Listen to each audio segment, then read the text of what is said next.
$10 tickets to the WNBA Finals. Let that sink in for a moment. The league's biggest event, the Grand Showcase meant to represent the pinnacle of women's basketball, costs less than a fast food combo meal. Meanwhile, Caitlin Clark's jersey continues to sell for $200, a piece-on undeniable symbol of the strange and brutal reality the league now finds itself trapped in. The championship games have become ghost towns, arenas echoing with emptiness, while the one player who once made the sport must-watch television sits sidelined with an injury. And when Diana Taurasi decided to point fingers instead of taking responsibility, the entire illusion of progress came crashing down. The Phoenix Mercury didn't just lose the 2025 WNBA Finals, they got swept. Embarrassingly, but what made it worse wasn't the defeat itself, what was the denial that followed. Instead of acknowledging that fans simply weren't showing up, Taurasi lashed out, blaming everyone from the media to casual viewers. But the truth was impossible to ignore. Entire lower bowl sections sat vacant. Seats that used to go for $500 when Caitlin Clark and the Indiana Fever were in town could now be bought for less than parking at the arena. When TV cameras panned across the stands, they captured not cheering fans, but rows upon rows of empty chairs. The silence deafening. The league's commissioner, Cathy Engelbert, tried to spin it all as progress, declaring that the WNBA was in the strongest position it's ever been. But numbers don't lie, and these numbers were catastrophic. The finals drew fewer viewers than a random Fever regular season game earlier in the year. Before Clark's ankle injury, the Indiana Fever had become a national obsession. Every game was appointment television. Millions tuned in. Celebrities showed up courtside, and the buzz around women's basketball had reached levels no one thought possible. Then Clark went down, and it was like someone cut the power switch. Overnight, the lights dimmed, the audiences vanished, and the energy evaporated. Taurasi's post-game rant made it even worse. She insisted that real fans didn't need superstars to enjoy the game, arguing that the league was better before all the new attention. But that statement only highlighted the growing disconnect between the players and reality. The uncomfortable truth is this: fans weren't showing up to see mediocre performances. They came for excellence, for excitement, for something magnetic, and Caitlin Clark delivered that in ways the WNBA hadn't seen in decades. Without her, the cracks in the foundation began to split wide open. Behind the scenes, panic spread through the league office. Corporate sponsors, once eager to capitalize on Clark's momentum, started backing away. Nike reportedly slashed its advertising budget for the finals by 70%. ESPN, which once proudly showcased every Clark-led Fever game in prime time, quietly shifted Game 4 of the finals to its streaming platform, a silent but devastating vote of no confidence. When even your broadcast partner stops believing in your product, the writing is on the wall. Meanwhile, Sophie Cunningham, who had left Phoenix for Indiana earlier in the year, subtly took her shots online, posting a photo of a packed Fever crowd. She wrote, "Remember when basketball was fun?" That single caption spoke louder than any press release. She knew exactly what was missing. Caitlin Clark wasn't just a player. She was the lifeline. And without her, the league was back to being a niche curiosity, fighting to stay relevant. The deeper issue, however, goes beyond one superstar. The WNBA spent years insisting that what it needed most was exposure, better marketing, more media coverage, and stronger investment. But when it finally got all of that through Clark, it failed to sustain it. Her injury exposed what the league didn't want to admit, that without her, there was no real demand. The empty seats, the weak TV ratings, the disengaged fans, they weren't just symptoms of a temporary setback. They were the reality that the league had been avoiding for years.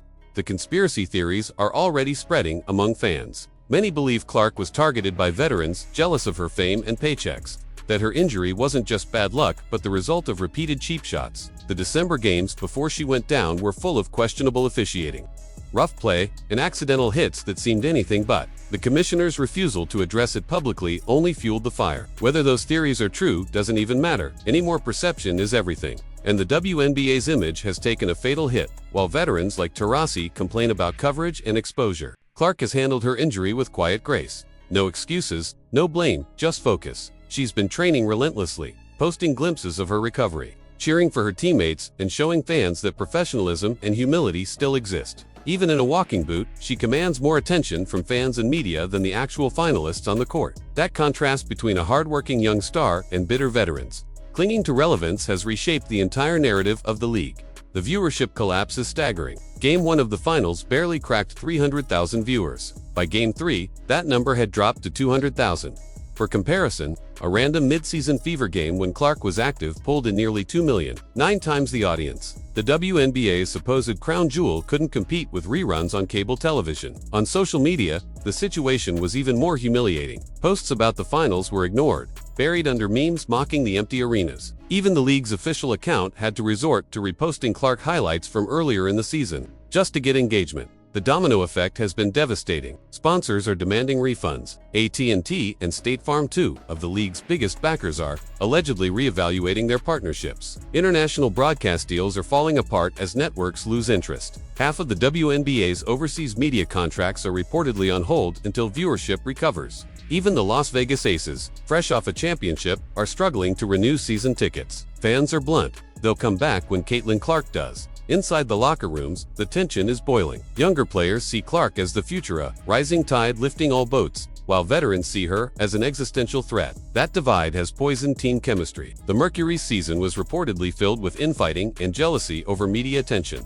And by the time they reached the finals, the locker room was fractured beyond repair. You can't win when your own teammates resent the spotlight instead of earning it. But perhaps the most damning part of all this is what it means for the next generation. Young girls who once tuned in religiously to watch Clark play have already checked out. Basketball camps report fewer merchandise sales have tanked for everyone not named Caitlin Clark or Sophie Cunningham. The WNBA had a golden opportunity to capture a new generation of fans, and they lost it. The magic is gone. Now, the league is scrambling to control the narrative, claiming that free tickets given to schools and local groups count as sold seats. But when cameras show half-empty arenas and kids leaving at halftime, the truth is impossible to disguise. The finals, the supposed culmination of years of progress, have become a national punchline. Scalpers won't touch the tickets. Players are considering retirement, and executives are staring down a financial cliff they might not climb back from. This isn't just about Caitlin Clark's injury, about a league's failure to capitalize on its one chance at mainstream legitimacy. The WNBA wanted to prove it could stand on its own without her. Instead, it proved the opposite. Fans have spoken with their wallets, their clicks, and their silence. The message is loud and clear. Talent, charisma, and professionalism matter more than politics and excuses. And as the dust settles, one question remains: can the WNBA survive long enough for Caitlin Clark to return and save it again? Or has the league already shown that without her, it's destined to fade back into obscurity? What do you think about the $10 WNBA Finals tickets? Is this rock bottom for the league, or can Caitlin Clark's return revive the sport once more? Drop your thoughts in the comments below. And if you believe women's basketball deserves better leadership, hit that like button and subscribe for more deep dives into the stories shaping the game. Because this isn't just about basketball anymore, it's about the fight for the future of the sport itself.